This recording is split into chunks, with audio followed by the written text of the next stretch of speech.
Before I set out on my quest to help you know your stuff, I want to really understand both sides of the debate behind leather and its alternatives. Today, I'm diving into different perspectives with Veronique Rochet, Senior Director Sustainability from PUMA, and Frank Schmidt from PETA. First off, I wanted to ask Frank where he stands on the growing leather debate.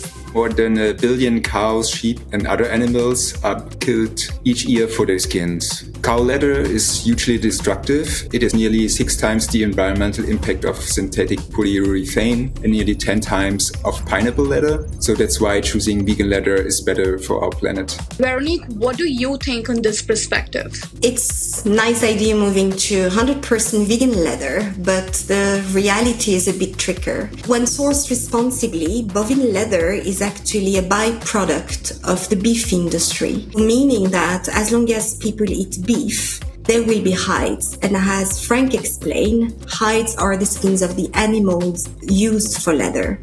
So the real question is, if we're not using these hides for leather, what's going to happen to them? Can we repurpose them into leather products? The fact is that almost half of the hides, 45%, are ending into landfill today instead of being turned into leather. That's a lot of waste. Is there a financial benefit for cattle farmers in selling these hides instead of discarding them?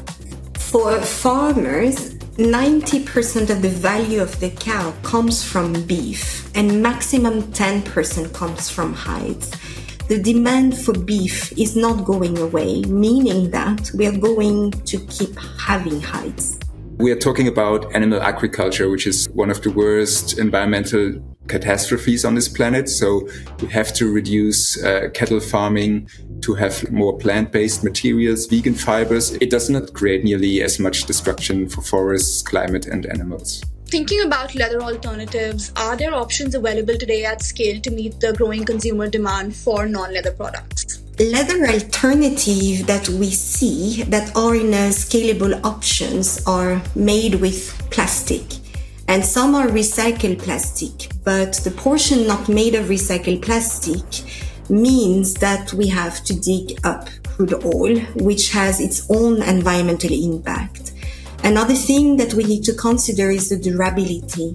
Leather is a long-lasting material if you take good care of it, versus alternative that tends to last significantly shorter. Today we see sustainable vegan leather alternatives from mushrooms, olives, or recycled synthetics that are really high quality, durable, and are available with fashion brands. So we urge consumers to make an ethical choice. Another thing to consider in this debate is the ethics around how animals are treated. Can you tell us, Veronique, more about what PUMA is doing to ensure animal welfare? Almost 100% of the leather that PUMA source comes from leather working group certified tanneries, ensuring sound environmental practices. We do not source hides where animals are killed solely for their skin. Most of our leather comes from US beef cattle.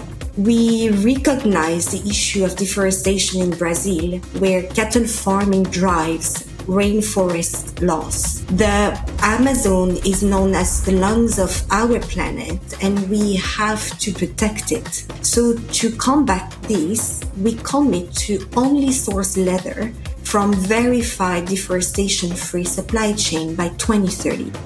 And early 2024, we joined the Leather Impact Incentive Program to directly support cattle farmers in Brazil to improve their farming practices, to get animal welfare certification, but also having their farms third-party verified as deforestation-free. Considering that only 4% of PUMA's footwear material is leather and the majority from plastic alternatives, which also have a significant impact on the environment, why don't we see more plant-based vegan options on the shelves? We as consumers, we can steer production when vegan leather products are successful. They will be produced, and if you market them even more, then more people will learn about it and get more demand. They need still some time to scale up because it's an unfair competition with the livestock industry, which gets so much subsidies and money.